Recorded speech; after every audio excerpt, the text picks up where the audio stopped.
So, as you all know, I come across this video of, the First Lady of Nigeria, the wife of President, where she was saying that starting a Akara business and roasting of corn, and even Kwili business, it is not expensive, for Nigerians to start this business and do some of these businesses. You see, and this is where I had the issue of these so-called, people who we are calling leaders, this organized criminality that we are calling leaders in this country.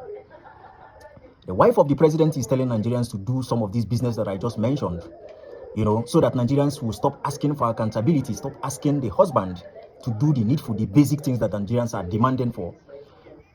Whenever you talk about these issues, their only response is this coastal highway. That is the only thing Tinubu is doing with all the money that he has been borrowing.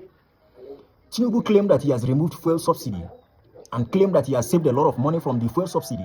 Till today, we have not seen a single project that Tinubu has done since he became the president of Nigeria. Even the coastal highway, which he claimed that he has been doing, he has not done that road, half of it. It's even a quarter of it that he has done since 2023, since he became president. His first tenure is almost over because there's going to be election next year, February. As of today, Tinubu cannot even appoint a single project that Tinubu has completed. This is the same man that promised Nigeria a constant electricity. Till today, is no longer using the light from the national grid because Nigerians are in darkness. That is why he's using our own commonwealth to install solar panel in his home in Asorok. And the wife is now telling Nigerians to go and start Akara business and the roasting of corn and the Kwili business. You see the kind of people that we call leaders. You see the kind of first lady that we have. And it is only in Nigeria that this kind of people will say this kind of first lady that we have will come out and say this kind of nonsense. I call it nonsense. These people have seen Nigerians finished. They don't take us like humans anymore. They see us like an animal. They see us like dogs in the street. And that is why the husband has been constantly borrowing money and embezzling that money.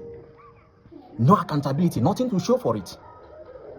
And I blame Nigerian youth for keeping quiet all this while, because when you go on the internet, the only thing that they are doing, the ladies are dragging men, the men are dragging women. They are dragging equal genders and all this. And that is what is all over the internet.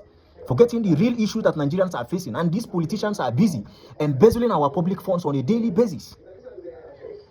You see, I'm very, very angry, honestly speaking. Being a Nigerian is enough reason for you to be angry on a daily basis, every day, because the kind of things that are coming out from the mouth of these people that we call leaders is enough reason for you to be angry.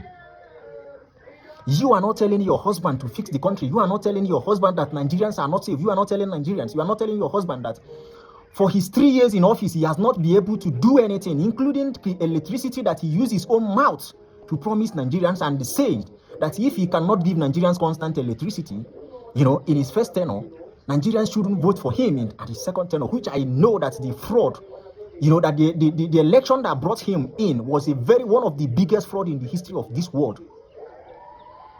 I blame Nigerian youth because a lot of them don't even know their right anymore. A lot of Nigerian youth don't know their right anymore. And that is why you keep seeing all this nonsense. That is why these people are busy embezzling our public funds, stealing from the system on a daily basis. Look at all the governors in the states, across all over the states now. Almost all of them has a corrupt cases of embezzling of public funds, looting and all, everywhere. They have stolen the whole country. The whole treasure that is moving this country, they have stolen it. And that is why they have mouths to come and tell us all these things, because we take a lot of nonsense from them. We no longer know our right. We no longer ask for accountabilities. And that is why you keep seeing all this nonsense. And it's going to get worse as day goes by. It is going to get worse until Nigerians stand up and say that enough is enough. That is the only way we are going to get out of this mess that these people are putting us into. They no longer talk to Nigerians with respect. They say anything they want. They say it the way they want, and they don't care. They don't care. They say it the way they want to say it. So you do your worst. That is what they are telling Nigerians. With all the money that Tinubu has borrowed in these 3 years, he has been in office. The past 5 administration has never borrowed that kind of money. And no single project has executed by this government. No single project, including the common light, common electricity that they promised. Tinubu made that promise on national TV. Till today, he has disconnected his own light from the national grid and used our own common wealth to go and import solar panel for him and his family. No accountability, nothing to show.